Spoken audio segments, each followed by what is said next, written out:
Welcome to the Deep Dive. Today, we're unraveling a really unexpected global phenomenon. It's been making some serious waves, especially, it seems, right here in the U.S. We're talking about an African leader whose name you're now hearing chanted in protest movements. Yeah. And he's apparently even shocked figures like Donald Trump, according to the sources we looked at. It's a really compelling case study, isn't it? It shows how, global dynamics are shifting and how voices from, well, really unexpected places are suddenly cutting through all the noise. Definitely.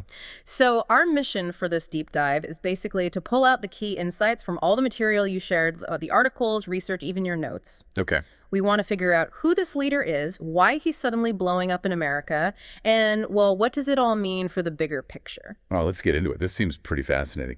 So one of the first things that really jumped out from the material is how these clips, they've just flooded social media recently, like TikTok, Twitter. Absolutely flooded. Yeah. We're talking about Ibrahim Traoré, the young leader of Burkina Faso. Right. And his speeches, really bold statements against neocolonialism, Western interference.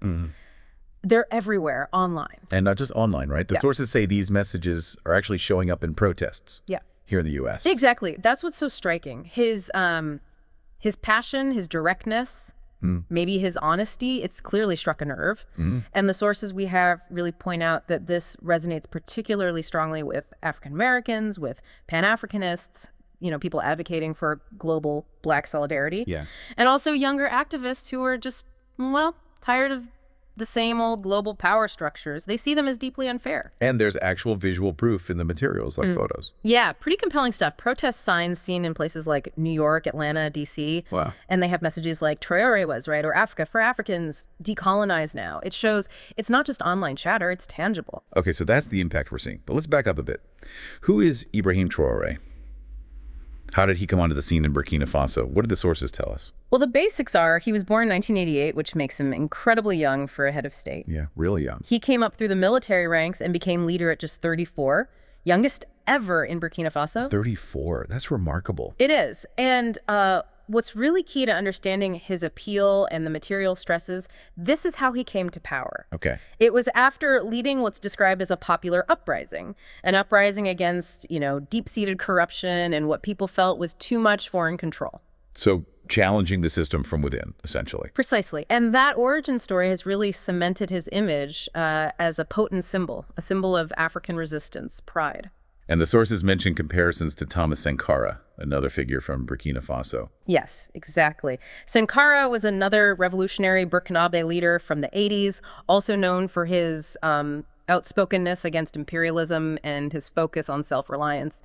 He's still an icon for many, so that comparison carries a lot of weight. Okay, that context is really helpful. It kind of leads us to that point about Donald Trump reportedly being shocked. Yeah. Why? Why is Traoré hitting such a nerve in the U.S. specifically? What makes his message so disruptive? Well, I think what the material suggests is that this feels different. It might be the first time, really, that an African leader is not just, inspiring folks back home, but is genuinely shaping conversations and maybe even influencing actions abroad, especially in the West, in the U.S. And his message is primarily about justice, unity, freedom from what he explicitly calls foreign exploitation.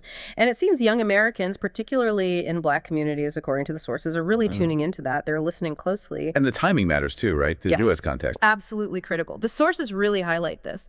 You've got a nation here grappling with ongoing issues of racial injustice, huge economic inequality. Right. And some commentators are even talking about a new Cold War, with shifting global alliances and power plays. Into that mix comes Traoré's voice. And the material suggests it just cuts through everything like lightning. Yeah. His anti-colonial stance, which the sources define as, challenging that lingering economic and political control by former colonial powers. Yeah. That seems to connect directly with domestic struggles here for self-determination, for justice. So it taps into existing movements and feelings. Exactly. It resonates with this growing sense of international Black unity that the sources talk about, something that's gained momentum, from the George Floyd protests through to student movements demanding decolonized curricula. It's like a continuation of that same energy. Yeah, a thread connecting struggles across borders, which helps explain why you suddenly see activists in the U.S. waving the flag of Burkina Faso or wearing T-shirts with Traoré's face. Right. they're making that link explicit, calling for global solidarity against exploitation, whether it's happening in Africa or Haiti or, on the streets of Chicago. And the sources even listed specific chants. They did. Things like Hands Off Africa, Support Traoré, and Black Unity worldwide. Okay. Very direct. Okay, this is where it gets, I think, really interesting. The contrast the sources point out. The media aspect. Mainstream media in the West is described as largely silent on Traoré. But online, the internet is exploding. It's a fascinating dynamic, isn't it? Like a near total disconnect between traditional coverage and online reality. Yeah. YouTube shorts, viral TikToks, Instagram posts. He's everywhere online, but almost invisible in legacy media. It's almost like the silence fuels the online fire, in a way. Maybe. He's becoming this kind of digital revolutionary icon, and the material is very clear. This isn't because of some slick spin or PR campaign. Yeah. No, it's attributed to what the sources call raw truth.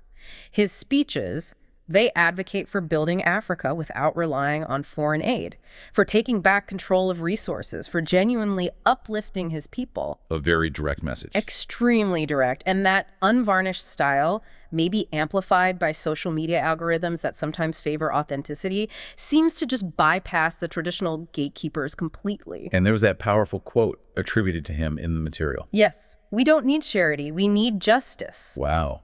That sums it up pretty powerfully. It really does. And that core message, the sources argue, resonates deeply. It resonates in, quote, every oppressed corner of the world. Including the U.S. Including, as we've been discussing, right here in the United States. In this age where everything feels so curated, maybe his perceived authenticity, perhaps because of the mainstream silence, makes him a kind of lightning rod for all sorts of different affected groups globally. So thinking about the listener, what does this all mean for you? It seems what started in Burkina Faso is genuinely echoing far beyond its borders now. It really is. It's challenging old ways of seeing the world, sparking new conversations everywhere. Traoré's words, as the material puts it so strongly, they aren't just for Africa. No. The sources say they're for every soul demanding freedom, dignity, and power. It's a universal call, in a sense. Which leaves us, and you listening, with a question to ponder, maybe. What do you do with this knowledge? Do you just watch this wave of global connection happening? Or do you try to understand it more deeply, maybe even become part of shaping how we understand these shifts?